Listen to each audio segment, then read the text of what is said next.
everyone. Welcome to Nirog India's COVID-19 interview series called COVID Heroes. Through this series, we intend to celebrate the champions who have been helping others during pandemic in any way possible. Today, we have with us Dr. K. Krishnan. Dr. Krishnan is the Executive Director of Foundation for Sustainable Development.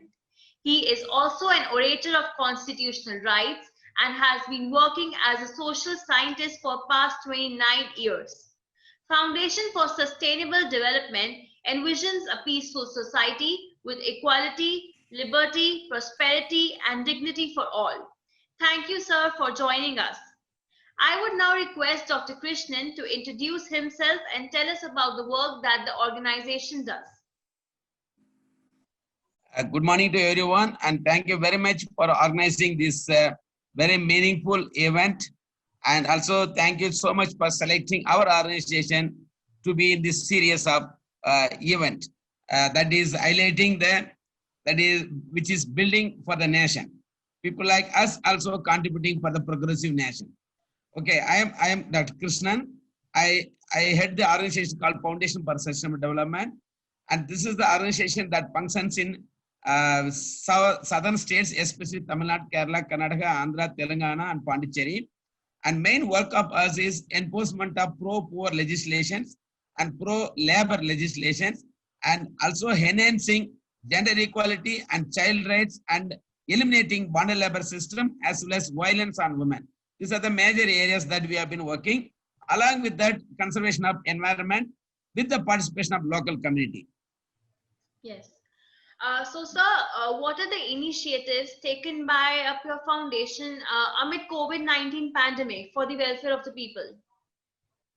Yeah, we know, yes, it is in a COVID-19, which was in a novel coronavirus, which no one knows what will create an impact.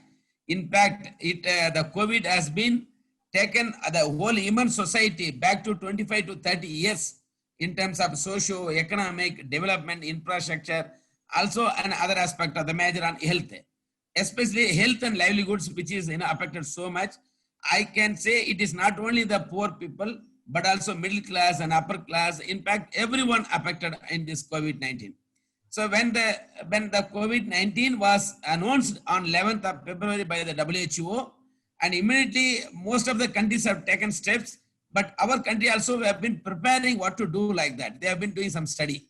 But however, when they announced a lockdown on 25th of March, that was no one expected that amount of danger and negative impact on COVID that create in the society. So we were also waiting on 25th to 4 days we waited. But we are in the field, we are in the grassroots level, we are working with the people, we are at the community level, we are monitoring the progress issues, what is happening. So within 4 or 5 days, we were able to find out the amount of negative impact and issues that will create amid COVID and followed lockdown. So on 29th itself, I wrote a letter, a personal letter to Prime Minister of India saying that the COVID-19, it will create a big issue in terms of health, but also it will create an emergency on livelihoods. So you have to do some kind of planning. That was the letter I wrote first on 29th itself, and no one realized that. And then after the first week of April, we called for a meeting that I called. In fact, I called whoever I know. I know some ministers I know, and IAS officers I know, some politicians I know. I called them and I spoke to them. Sir, COVID-19 is going to create a huge health issue, no doubt about that. But at the same time, till we identify a alternative medicine for this virus, but we have to take care of other aspects like economy, livelihoods, and issues about people who are living day-to-day labor basis. People are migrants, people are daily wage laborers in construction field. People have been the students and women and especially children and adults and all these issues. I was saying that we have to, this is the time, all the departments and all the multiple stakeholders come together, have a strong plan how to overcome this COVID situation. So I was calling many people. By 10th of April, we wrote a strong letter with recommendations to the state governments, to the central government, as well as to the finance minister, saying that we have to immediately release an amount of some money and assure people for at least 3 months we are going to give this much money as in a kind of as an honorarium or kind of a compensation. So please manage with that and cooperate to the national lockdown. Otherwise, we country like it's a huge population. No, it's a second in the world. So we cannot manage because we don't have that kind of infrastructure. We don't have that kind of hospitals. We don't have that much doctors. So people have to cooperate. But at the same time, as a state, in the constitution it says, state, that is the government, is the ultimate parents for every citizen. So they have to take care, they have to assure that your livelihoods, don't worry, we will take care. That kind of things we initiated, but not much happened. But some areas, the finance minister, they have responded, and the ministers from the chief minister's cell, they have responded. Many collectors have responded that we have to do something like that. And then, as in our organization, I called all our team members. I called my team members, Tamil Nadu, Kerala, Karnataka, Telangana. COVID, anyway, it's a huge virus and it's going to create a problem. But people like us, those who do good things for the society, will not affect in anything. So we are doing something like that. Then we called them, we contacted people who are stranded, people who have been isolated, people who have been struggling, people who have been marching. So we immediately called everybody, we given some helpline number. So people who are in a distress, people who are facing problem, people who are starving, people who are in hunger, they can call like that. So what we did is, we have contacted over 36,700 people within a two-month period. And we provided dry ration, all of them. In some area, all the migrant workers, we provided food along with the drinking water. We helped a lot of vehicles for transportation, and we coordinated with the district administration as well as state government. Also with the people, we did a one study about the situation of the migrant laborers, daily wage laborers, domestic workers, women workers, and also intra-district and interstate workers. So all these things we did a study. We took the recommendation, we passed to the various people. One of the recommendation was immediately implement NREG, Mahatma Gandhi National Rural Employment Guarantee Act. That too, you have to give money on hand, within on the every day like that. That's one. Second, we asked them, the public distribution system should be enforced quickly. That was one thing. Third thing, we said, COVID, don't wait that people will come and test. Let our doctors go as a mobile clinic like that. Also, we asked them to set up every schools and colleges. Please adapt all those schools and colleges used for migrant laborers. So these are something we did it. And in fact, many news and audio, it was spread like, we created a group of people who will always get a phone call and they'll pass message to the field areas. Like around 72 full-time team members, they constantly worked for more than 4 months. We were able to do it considerable impact. In fact, we reached many areas and many villages. We prevented violence on women. I tell you, many children we rescued. Also, we rescued bonded laborers. More than 16,000 people they were in a brick lane and they were in stone quarry without any help. So we rescued them, we transported.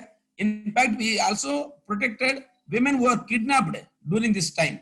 So those are a lot of challenging work we implemented. And we were also saying that, it is like, we have responsibility. As a citizen, we have responsibility. As an organization, we have responsibility. As a politician, we have responsibility. Bigger than us, the government rulers has more responsibility. Equally, we do have, because it's our country, our people. If we don't do it, then who will do it? That's how we made it. Yeah. So, sir, how does the foundation manage to reach out the beneficiaries? Yeah, what we did actually in the beginning, the foundation I put in an open letter to everyone, open call. Anybody has any money, please donate. Even 10 rupee or 100 rupee or 1,000 rupees or like that. We made in a website we announced it. In a WhatsApp we announced it. With social media we used it. Also many people by oral, lot of people contacted. So first we started mobilizing from our own board members, our own governing board members who are the head of this organization. Each one started donating money. Then a lot of donors have come from here and there. Like around 40 to 50 lakhs amount have been generated by so many people have generated. So what we did is all the transportation, no staff salary, no staff's personal expenses, no alcohol, no accommodation, no salary. only the money has to go to the people. So that way we calculated that it was tremendous work that my team has done. It is, I should say, I was coordinating, but the main heroes are my team members, my field members, and their family. Their family allowed all these people, please go and do it, whatever happened. One good thing what I did is, I made an insurance to all the staff members. If something is happened, at least we should help them. Otherwise, the team members did a wonderful work. Sir, could you please elaborate on your foundation's work like telephonic survey, mobile counseling, and awareness and psychosocial support initiatives? See, what we did, first thing, most of them do not know what to do. Like our foundation has many people who speak Hindi, English, Telugu, Tamil, Malayalam, Kannada, Oriya, like that. There are team members knows multiple languages. Whenever we get a phone call, first we used to tell them, don't worry, we are here. You are also, we know you, where are you? We have seen you in a GPS. So please don't worry, don't panic. Things will work out. So we have come across so many issues, like, freedom struggle we have come across, earthquake we have come across, tsunami we have come across. So, a lot of things we have come across. This is not going to be that kind of big struggle. Like that, we started counseling them. We were, we immediately rescued and given in some safety places with sanitation and the first aid, then the food. Also, we provided kind of, some kind of material that for the children, especially biscuits and like those kind of things, so that people should feel first happy. Some confident. That was one. Second, what we did is, wherever the laborers are there without job, we asked them, make among yourself, conduct, this is the time for us to clean our villages. So we asked them, clean the villages, improve the sanitation, teach others, one by catch by, like one person should catch another person. Like that, each one has to inform to them. Then what we did is, we also started a district-wise contact cells, contact person who can help. Then meanwhile, we prepared a kind of in a WhatsApp. What we did is, these are the people, we have created a network, like Maharashtra Law Network, Orissa NGOs Network, and Tamil Nadu COVID Action Network, then India National COVID Action Network. Like all this network, wherever there is issue, we immediately spread the news to that area, and we inform. See, some of the people are stranded in this area, Maharashtra. Can you help? Similarly, they used to inform. For example, Chhattisgarh, they said, sir, 6 girls has disappeared in Telangana from Peddapalli area. Can you help? So we immediately inform to the local area. Then the local staff will go and meet the district administration, find out them, help them transportation. Also, we conduct lot of individual donors like Lions Club, Rotary Club, lot of search-based organization, even Jains organization, a lot of people who run this pawn brokers like Marwadis. Those people have helped. Many people helped. It is like we have not asked everywhere money. We asked, please help the transportation. You pay money to this person from here to there. So that kind of things. Also, we helped the government that these are the people. We helped them in recording the names, collecting their Aadhaar card, their identity proofs, so that they'll get a pass to reach that place. These are the things that we did it. Yeah.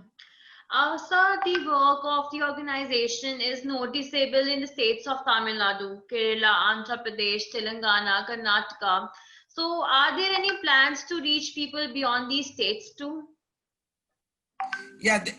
There is, for example, now we have on 4th September, we have created a helpline. It's a helpline called Labor India Helpline. The Labor India 8926-726-726, that's helpline number we created. The Labor India now is spreading to Chhattisgarh, Uttar Pradesh, Rajasthan, and Odisha.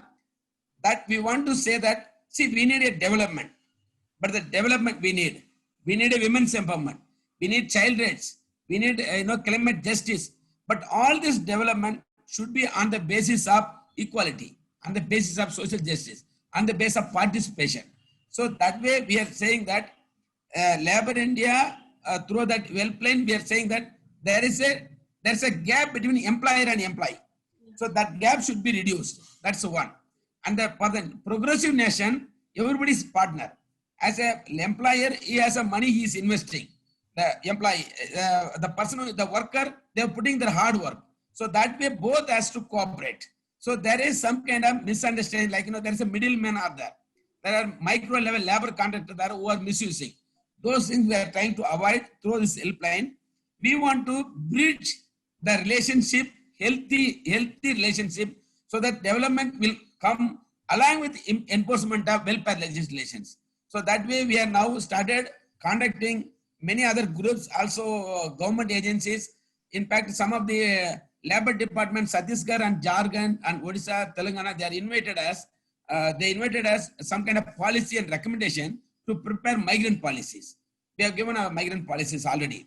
And also the Ministry of Labor, we have given what should be alternative employment for the laborers who are returned. So we have given some livelihoods models to them. So we are trying to reach many people as much as possible. Also, we want to learn from others. Wherever some good things are happening, we are also replicating other areas. That's great. So like, what are the challenges that you deal with, like while working during the pandemic? Because obviously it must not be easy working during the pandemic. So what are all the challenges that you came across? The challenge is, one challenge, transportation was a huge challenge, number one. Second, language. Sometimes we get a call from, I used to get a call from Assam. I used to get call from West Bengal. I used to get call from Punjab. Suddenly, I have to connect with a concerned person who knows particular language. So it was delayed. Sometimes it takes time. That was one. So transportation was, language was. Third one, we were unable to provide a need of everybody, because we thought of this pandemic will end within 1 month or 2 months. But as happened almost 4 to 5 months, we were able to provide rations for 1 month to 2 months only, up to maximum 2 months only. We could not be able to provide. So there is a finance resource also was challenging. Transportation was challenging. Communication was challenging.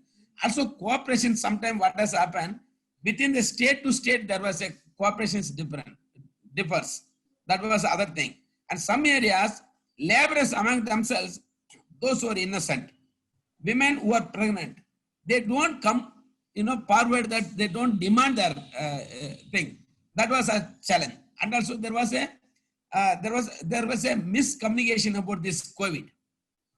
The world media, everyday media was highlighting, like a cricket score. Okay, this state this much, this state this much. That kind of, people. There are some good things are happening here. There are some good things are happening. People should not get panic. People can come up with their own traditional medicine. They have to improve their respiratory power. They have to improve their, antibiotic. Those kind of things are less than increasing the panic. America this much, Brazil this much, Italy this much. So people who are, it was spread like, social distancing is important. Wearing mask is important. At the same time, giving a right message to the people also important. These are the challenges. So please tell us about the foundation's upcoming projects related to COVID-19. Yeah, one we are going, one of the things that we wanted to work with the local self-government. So every panchayat should create their own alternative employment, alternative livelihood, alternative health systems. That is the one we already started working with the panchayat.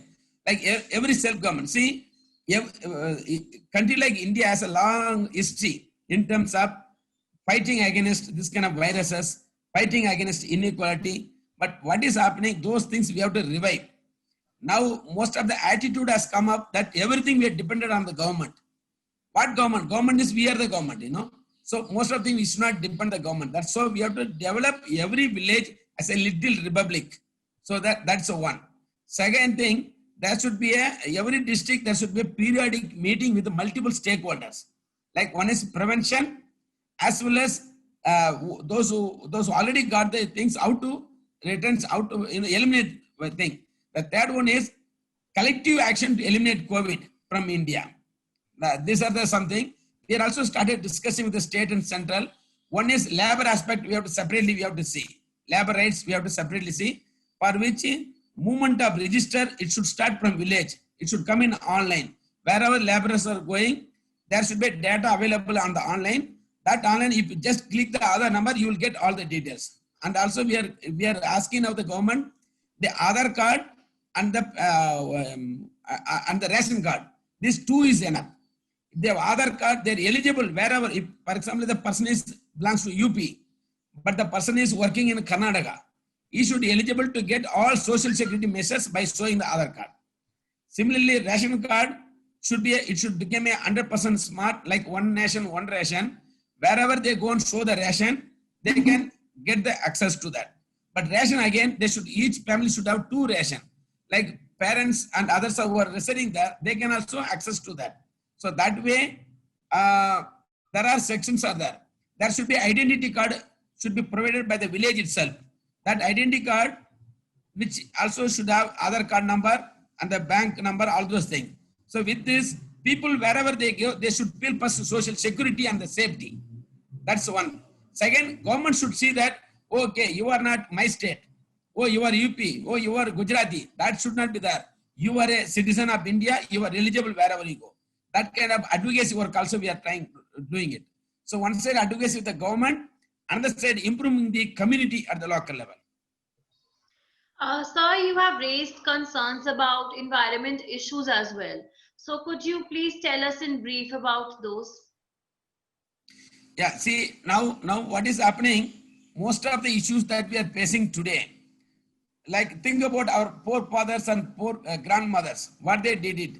They utilized natural resources sustainably, and they handed over the rich resources, including water, including food security, including what they thought to us, you are part of nature, and nature owns you. You are not owning the nature. That's how they thought to us. But today, what is happening?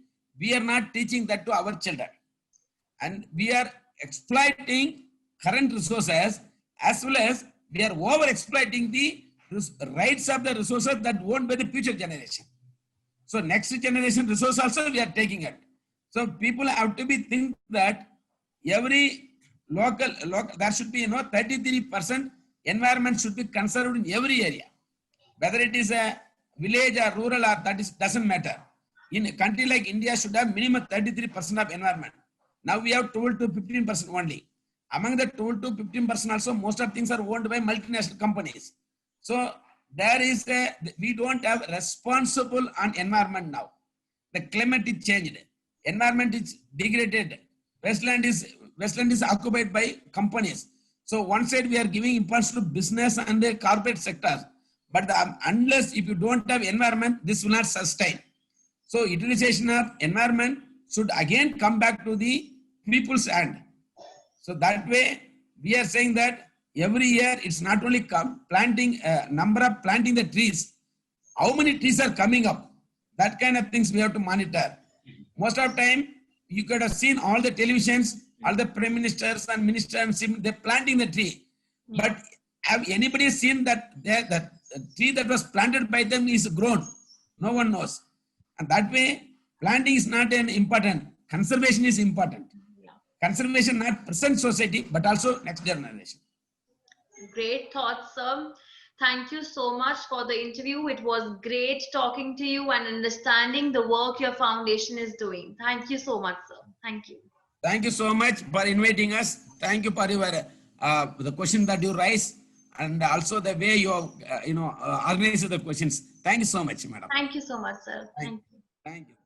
If you know any individual, a group of individuals, or an organization doing welfare work in your area and would like to get featured in our interview series, please reach out to us on the email on the screen below.